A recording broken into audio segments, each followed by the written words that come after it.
नमस्कार.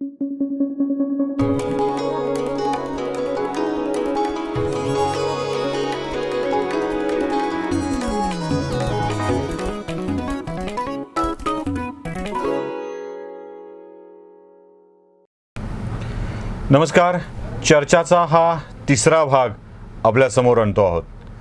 चर्चा आपण आठवड्यातल्या महत्त्वाच्या विषयावर नेहमी करत असतो.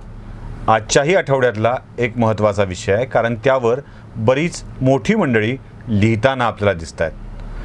आपण एक नाटक बघितलं होतं, रंगमंचावर आलेलं, अतुल कुलकर्णी अभिनीत. नाटकाचं नाव होतं गांधी विरुद्ध गांधी. रंगमंचावरचा गांधी विरुद्ध गांधीचा हा प्रयोग आपण सगळ्यांनी बघितलेला आणि अनुभवलेला आहे.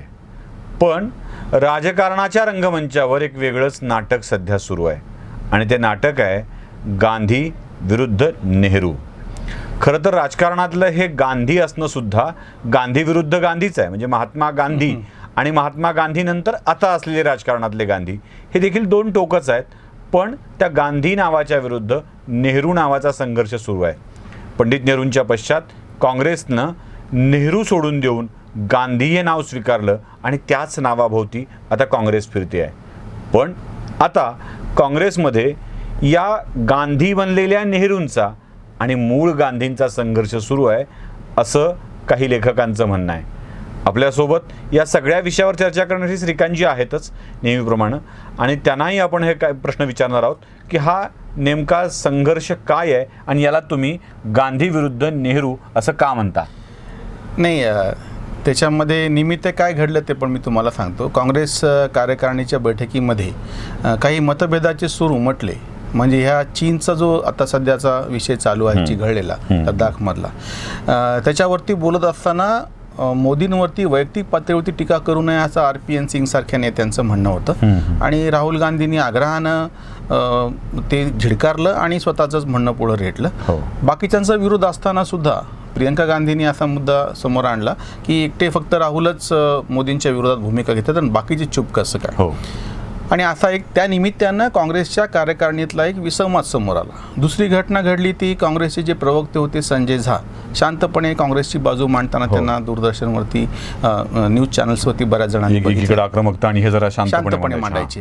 तर त्यांनी एक लेख टाइम्स ऑफ इंडियामध्ये लिहिला होता की काँग्रेसने आत्मपरीक्षण कसं केलं पाहिजे, आणि नजीकच्या काळामध्ये जी काँग्रेसची राजकीय वाताहत झालेली आहे, आणि त्यांनी कितीतरी काँग्रेस कार्यकर्त्यांशी चर्चा केली, नेत्यांशी चर्चा केली, पण कोणी बोलायला तयार नाही. ह्या अस्वस्थतेला वाट कोणी करून द्यायला तयार नाही.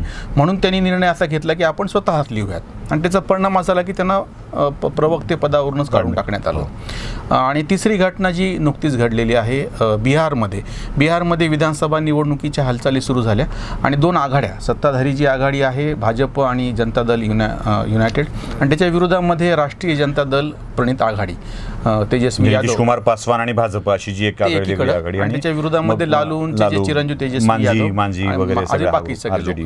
त्याच्यामध्ये काँग्रेसला घ्यायचं नाही असं म्हणजे अपेक्षा अशी होती की काँग्रेसला आम्ही घेऊन कसं बरोबर जाऊ असं न म्हणता घ्यायचं नाही. हे निमित्ते घडले आणि तेव्हा माझ्या लक्षात आलं. आणि त्यासोबतच काँग्रेसचे सच्चे म्हणजे काँग्रेस विचाराचे, काँग्रेसचे कार्यकर्ते म्हणण्याच्या पेक्षा ज्यांचा गांधीवादावरती विश्वास आहे असे विश्वंभर चौधरी, सामाजिक कार्यकर्ते, त्यांनी एक अशी पोस्ट लिहिली की काँग्रेसच्या समर्थनार्थ असलेले जे सच्चे कार्यकर्ते त्यांच्या विचारार्थ म्हणून. आणि काँग्रेसचे राज्यसभेतले खासदार कुमार केतकर यांनी 20 जूनला काँग्रेस विरोध म्हणजे नेहरू विचार विरोध असा लेख लिहिला. ह्या सगळ्या पार्श्वभूमीवरती माझ्या असं लक्षात आलं की एकदा हा विषय आपण स्वच्छपणे मांडला पाहिजे. नेहरू विरुद्ध गांधी असं मी जेव्हा म्हणतो आहे, काही जणांना असं वाटलं की आता आपण ही जी चर्चा करतोय म्हणजे हा आत्ताचा विषय आहे का? तर आत्ताचा विषय नाही. हा महात्मा गांधींना एकदा पत्रकारांनी विचारलं होतं की तुमचं आणि जवाहरलाल नेहरूमध्ये जे मतभेद आहेत त्याचा नेमका मुद्दा काय आहे. गांधींनी अगदी एका वाक्यात इतकं नेमकं सांगितलेलं आहे, आणि तेच पुढं आपल्याला आढळून आलं. गांधी असं म्हणाले की इंग्रज भारतामध्ये राहिले तरी मला चालतील, पण इंग्रजाचं धोरण मात्र इथून गेलं पाहिजे असं माझं मत आहे, माझा आग्रह आहे. याच्या उलट जवाहर असं म्हणतो आहे की इंग्रज कुठल्याही परिस्थितीतून जायला पाहिजे, इंग्रजांची धोरणं राहिली तरी चालतील. नेमका हाच तो फक्त असा विरोधाचा मुद्दा आहे. गांधी हे ज्यांना ग्राम केंद्रीय आपण म्हणूयात, त्याच्यानंतर नियोजनाचं जे एक मॉडेल, अर्थशास्त्राचं मॉडेल नेहरूंनी मांडलं होतं, सगळं केंद्रीभूत करायचं, दिल्लीला निर्णय होणार. तुम्ही हा जो संघर्ष सांगताय गांधी विरुद्ध गांधी, तो या दोघांच्या, गांधी विरुद्ध नेहरू या दोघांच्या ह्याच्यामध्ये पण दिसतोच आहे. म्हणजे विश्वंभर चौधरींच्या लिखाणातला तो मांडणं आणि केतकरांच्या लिखाणातलं ते मांडणं, काय झालं या दोन्ही तो फरक तुम्हाला झाला ना. म्हणजे तेव्हा जे सुरू झालं होतं महात्मा गांधींच्या हत्येनंतर, म्हणजे महात्मा गांधीची हत्या नथुराम गोडसेंनी केली, त्यामुळे नथुराम गोडसेंनी गांधींचं शरीर मारलं. पण बाकी नंतर पुढे नेहरू आणि नेहरूंचे वारसदार असलेले इंदिरा गांधी आणि राजीव गांधी, नंतर सोनिया गांधी, राहुल गांधी यांनी गांधी विचाराची हत्या केली. बरोबर, असा तो मुद्दा आहे. त्याचं कारण काय माहिती आहे का, की नेहरूंना एक शहर केंद्री, ज्याला आम्ही इंडिया म्हणतो शेतकरी संघटनेच्या भाषेत, इंडिया आणि भारतमध्ये, त्याच्या सोयीचं असं सगळं धोरणं नेहरू मांडत होते आणि केंद्रीभूत सगळं दिल्लीला निर्णय झाले पाहिजेत. नियोजन आयोग होता. ह्याच्या नेमकं उलट गांधी आहे. गांधी असरकारवादी होते, म्हणजे सगळं सरकारने केलं पाहिजे असं नाही, खेड्याकडे चलाय होतं, विकेंद्रीकरण पाहिजे, खेड्याकडे असलं पाहिजे, ग्रामोद्योगाला चालना भेटली पाहिजे. नेहरू उद्योगाला चालना देते. म्हणजे असा तो दोघांमधला फरक आहे. हा एक फरक. दुसरा आज जो दिसतो आहे विश्वंभर चौधरींची त्या मांडणीतली तळमळ आणि केतकर जसं म्हणतात त्याच्यामधली, एक असा कार्यकर्ता आहे, ग्राम पातळीवरती काम करतोय, लोकांचा कनेक्ट त्याचा म्हणजे होता एकेकाळी, असा काँग्रेसचा कार्यकर्ता, कारण काँग्रेसची चळवळीतून आलेली आहे शेवटी. त्याच्यानं त्याला प्रश्न माहिती आहे, तो आंदोलन करतो आहे, म्हणजे ज्याच्या आपल्या आत्ताच्या थोड्या हेटाळणीच्या भाषेमध्ये सतरंजा उचलणारा कार्यकर्ता. म्हणजे हा सगळा एका अर्थाने मी त्याला गांधी असं म्हणतो आहे. आणि ह्याच्या नेमकं उलटं नंतर एक असा नेहरूंच्या काळात पुढं कार्यकर्ता तयार झाला, म्हणजे कार्यकर्त्याचा नेता बनला आणि तो फायदे उचलायला लागला. म्हणजे ते लुटन्स दिल्ली आपण ज्याला आज म्हणूया तसं, हळूहळू असे काही लोक तयार झाले काँग्रेसमध्ये की जे फक्त दरबारी राजकारणी आपण ज्याला म्हणूयात, त्यांचा सामान्य लोकांशी संपर्क राहिलेला नाही आहे, चळवळींशी संपर्क राहिलेला नाही आहे, त्यांना आंदोलनांची काही जाण नाही आहे. विश्वंभर चौधरींनी जे उदाहरण सांगितलं, अण्णा हजारेचे आंदोलन, म्हणजे ह्यांनी टीका आता काय करायला सुरुवात केली तेव्हा काँग्रेसवाल्यांनी, की हे भाजप आणि संघवाल्यांचं आंदोलन, म्हणजे अण्णा हजारे ह्या संघाचं पिद्दू आहे, हा संघाचा माणूस आहे, नवीन ट्रेंड आलाय. आणि तुम्हाला मनमोहन सिंग असताना बरं तुम्हाला आंदोलन करता आलं, मोदीच्या काळात तुम्ही कसं काय शांत बसता, असं एक अशा पद्धतीनं अण्णा हजारे आणि त्यांचे सच्चे अनुयायी असलेले विश्वंभर चौधरी सारख्यांना ट्रोल केलं गेलं. म्हणजे हा ही एक त्याच्यातली अडचण आहे. म्हणजे एकीकडे सर्वसामान्य लोकांपासून तुम्ही कटलात. काँग्रेसमध्ये सेवा दल होतं, बऱ्याच जणांना हे माहिती नाही, राष्ट्र सेवा दल माहिती, जसं राष्ट्रीय स्वयंसेवक संघातून कार्यकर्ता घडतो आणि भाजपमध्ये जातो, याच पद्धतीनं काँग्रेस सेवा दलामध्ये कार्यकर्ता घडायचा, तो सर्वसामान्य पद्धतीत काम करायचा आणि नंतर मग तो पक्षात जायचा, मग पक्षात त्याला पदं भेटायची. हे सगळं बंद झालं. काँग्रेस सेवा दल तर शिल्लकच नाही. आता हे ऐकणारे जे लोक असले त्यांनाही माझं साधं आव्हान आहे की तुम्ही तुमच्या आजूबाजूच्या कुठल्याही काँग्रेसवाल्याला विचारा की तुझ्या जिल्ह्यात, तालुक्यात सेवा दलाचा कोणी अध्यक्ष प्रमुख नाव तरी तुला माहिती आहे का? म्हणजे औरंगाबादमध्येच एक नाव फक्त काही वर्षापूर्वी होतं, जे लगेच सोडून भाजपत निघून गेले, ते प्रमोद आठवडे. बाकी असं तर पुन्हा नियुक्ती केली असं आठवतच नाही कोणाची, त्या आधी कोणाची होती हे आठवत नाही. म्हणजे याचा अर्थ असा, सामान्य पातळीवरचा तो कार्यकर्ता संपून गेला, विचार संपून गेला.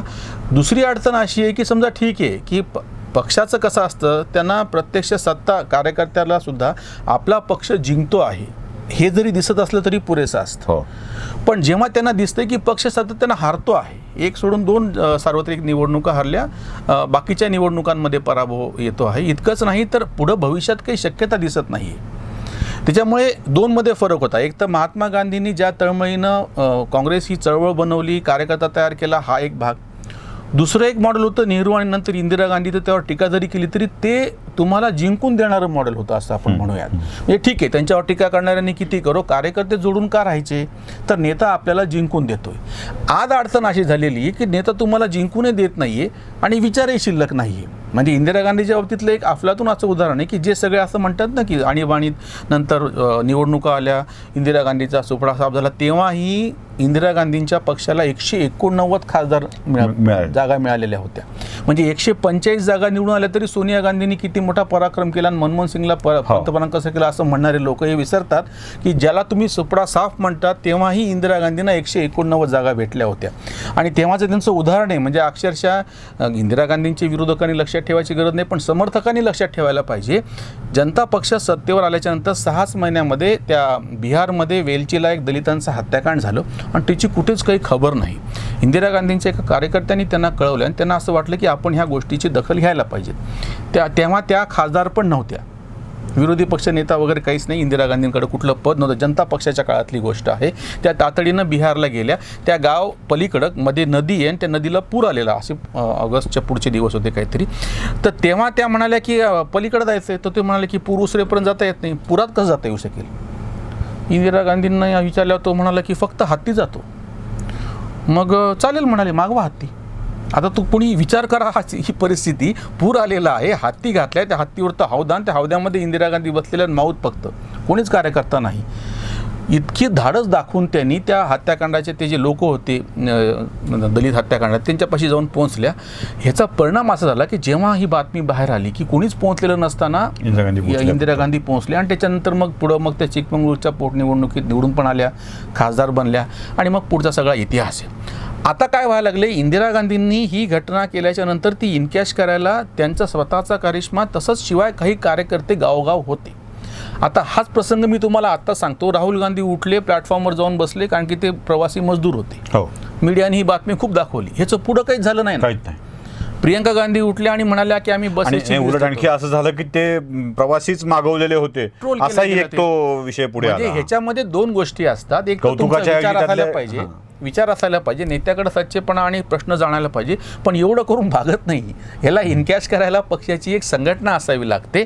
म्हणजे असं जे एक सगळं होतं कार्यकर्ते पण असलेलं, असा जो सगळा ज्याच्यामधला ज्याला मी गांधीवाद म्हणतो, गांधी म्हणतो, तो संपून गेला आणि फक्त काहीतरी मला मलिदा खायचा आहे सत्तेचा, असा नेहरूवाद शिल्लक राहिला. असा तो संघर्ष त्याच्यामधला आहे. म्हणून तुम्हाला दिसत असताना एक तळमळ व्यक्त करतायत विशंभर चौधरी सारखे, ज्यांना कुठलं पद भेटलेलं नाही किंवा ते अधिकृतरित्या काँग्रेसची सभासद सुद्धा नाही. आणि तिकडे मात्र कुमार केतकरांसारखे की ज्यांनी केवळ काँग्रेसच्या जीवावर आता खासदारकी मिळवलेली आहे. म्हणजे आणि ते काही मास लीडर नाही आहेत, सर्वसामान्यातून आलेले असे नाहीत किंवा कुठल्या आंदोलन ते तुरुंगात वगैरे पण गेलेले नाहीत.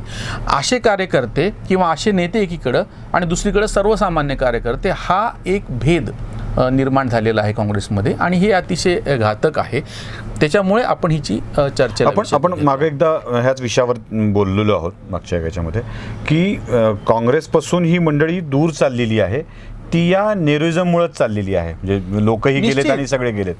तसाच विचार बिहारमध्ये होतो असेल असं तुम्हाला वाटतंय की राहुल सोबत, म्हणजे गांधी या नावासोबत, म्हणजे गांधी आवरण लावलेल्या नेहरू या विचारधारेसोबत आता यश नाही आहे हे लक्षात यायला लागलंय त्यांच्या? नाही म्हणून ना, कारण उत्तर प्रदेशमध्ये गेला माणूस सोबत गेला, ज्योतिरादित्य सिंधियांनी पक्ष सोडला. राजस्थानमध्ये अस्वस्थता चालू आहे.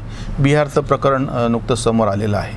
अडचण तीच आहे ना, आज कार्यकर्त्याला विनिंग म्हणजे ज्याच्याकडे विनिंग स्पिरिट, म्हणजे ज्याला जो जिंकून देऊ शकतो आणि तसं उत्साह कार्यकर्त्यामध्ये तयार करू शकतो असा नेता हवा आहे. इथे अडचण अशी आहे की असा नेताच नाही.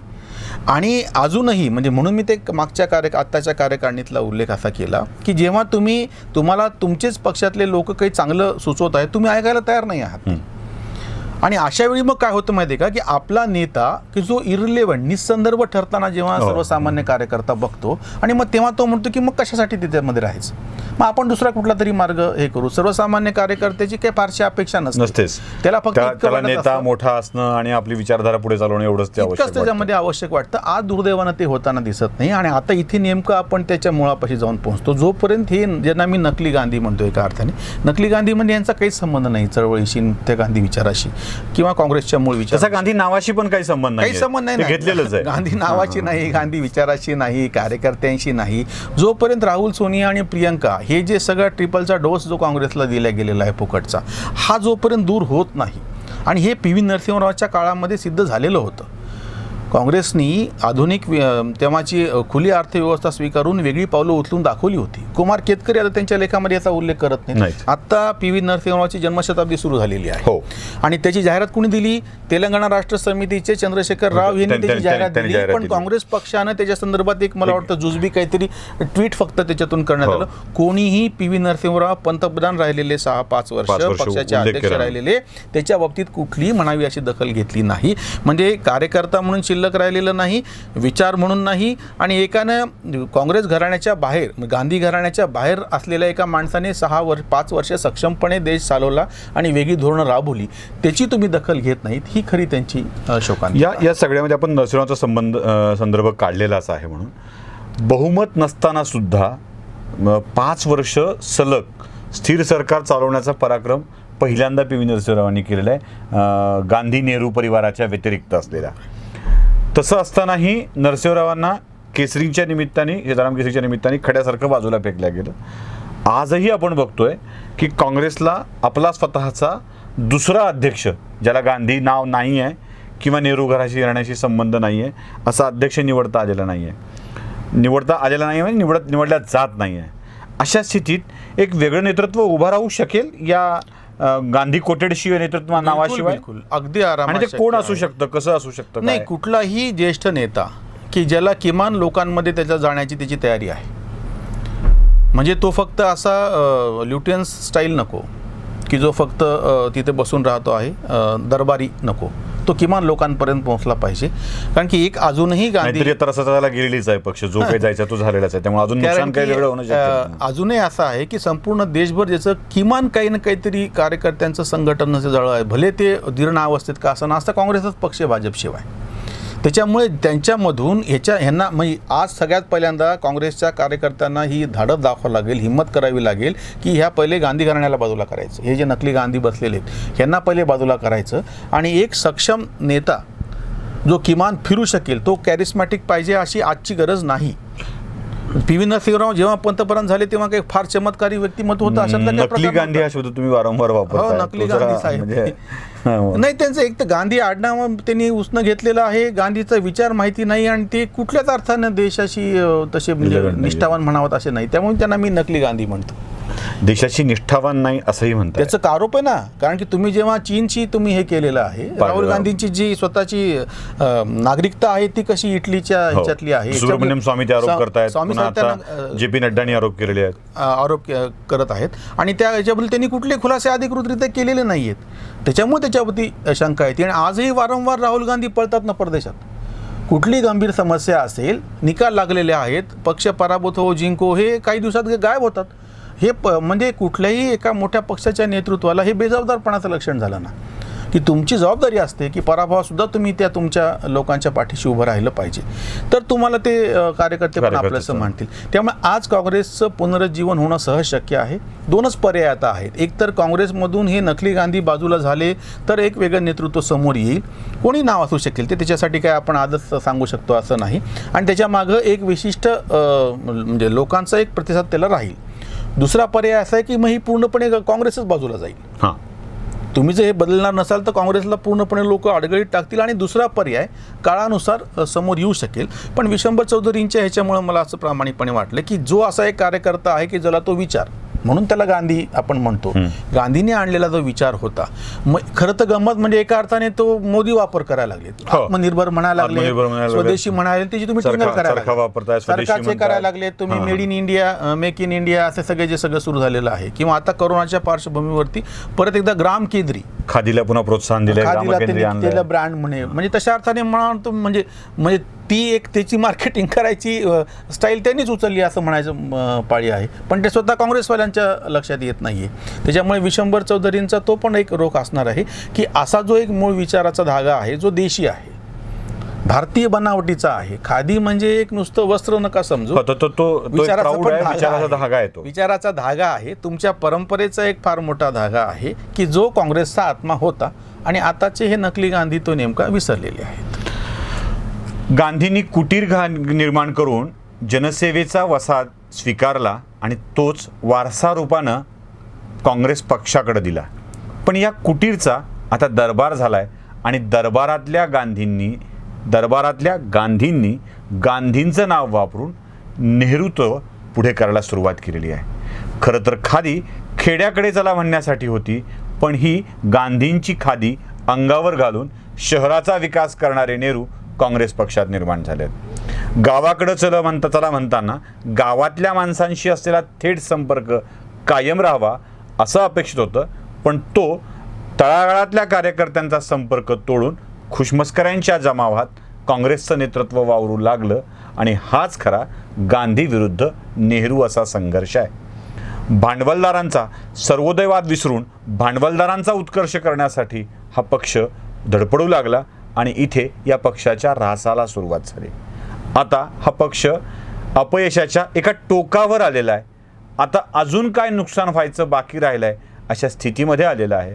अशा स्थितीत तरी किमान हा गांधी विरुद्ध नेहरू असा संघर्ष सोडून काँग्रेस पक्ष गांधींची खऱ्या खुऱ्या, उमरीकरजी म्हणतात त्याप्रमाणे असली गांधींची तत्त्व स्वीकारून नकली गांधींचा त्याग करतील आणि स्वतःच्या पक्षाचा उत्कर्ष करतील अशी अपेक्षा व्यक्त करूया. पुन्हा भेटूया पुढच्या चर्चेसाठी पुढच्या आठवड्यात. नमस्कार. अॅनालायझरचा हा व्हिडिओ कसा वाटला ते नक्की कळवा. लाईक, सबस्क्राईब करायला विसरू नका. बेल आयकॉन नक्की दाबा. आपली भावना आमच्यापर्यंत नक्की पोहोचवा.